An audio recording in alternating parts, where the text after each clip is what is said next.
তার অপারেশন থিয়েটারে ছুরি আছে, ব্লেড আছে, এগুলো আমরা উদ্ধার করেছি। এগুলো দেশি কথা, নিজেও স্বীকার করেছেন।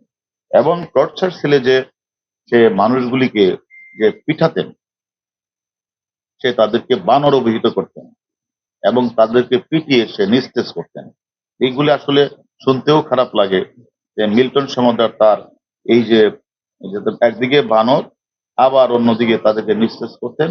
বাট তারা কারণ স্বাভাবিক কারণেই এই অটিজম বাচ্চা বা মানসিক ভারসাম্য মানুষগুলি, অসহায় মানুষগুলি অনেক সময় হয়তো বা মানে আইন শৃঙ্খলা না থাকারই কথা, তারা হইচি করলেই সে তাদেরকে পিঠাতেন।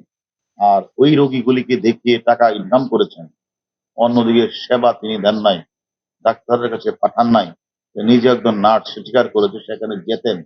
তাহলে এই যে অনিয়মগুলি হয়েছে, এই অনিয়মগুলির বিরুদ্ধে উনি তো কোথাও কোনো প্রতিবাদও করেন নাই, থানাকে অবগত করেন নাই, কাউকে অবগত করেন নাই।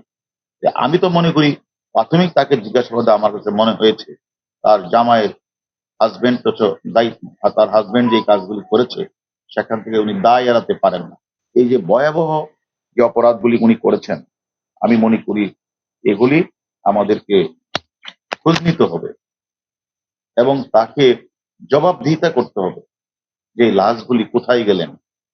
কারণ এই লাশগুলি যে মারাও যায়, রেজিস্টার থাকবে।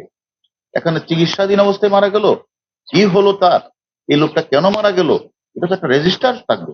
সেই রেজিস্টারে তো তার অন্তত থাকার কথা হিসাবটা, এই লোকটার বাড়ি কোথায়, তার আত্মীয় স্বজনকে জানানো।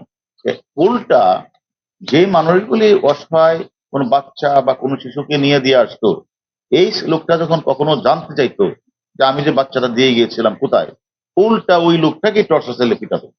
আর যেন কোনোদিন কেউ সেখানে কারো খোঁজ খবর না নিতে পারে।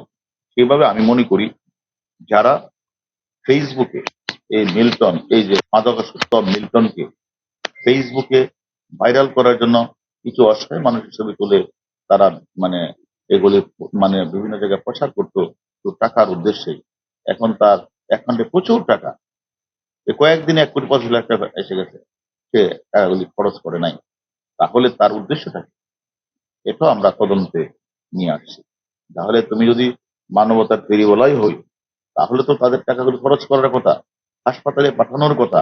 এবং যদি কেউ মারা যায়, মানুষ মারা যেতেই পারে, তাহলে সেটা হাসপাতালকে জানানো, থানাকে জানানো, মিডিয়াতে বলা বা পেপার পত্রিকায় দেওয়া। যদি তার ঠিকানা না থেকে থাকে, আর ঠিকানা থাকলে তার আত্মীয় স্বজন জানানো। সে কোনো কিছুই করলো না, সে 900 লাশ দাফন করলেন, তার কোনো রেজিস্টার নাই। সে এখন বলে যেটা আমাদের স্বীকার করলেন যে আসলে 900 লাশটা আমি বলেছি, যে এটা বললে মানে আমি দাফন করেছি, এটা বললে আমার কাছে ফেসবুকে প্রচুর টাকা আসবে। আসলে এত না, আসলে মারা গেছে 135 জন বা 40 জন। তাহলে 135 জনের রেজিস্টারের নামটা দেখাও। তা আসলে সে যে আরো আমাদের তদন্ত বাকি আছে, আমরা তাকে জিজ্ঞাসাবাদ করবো।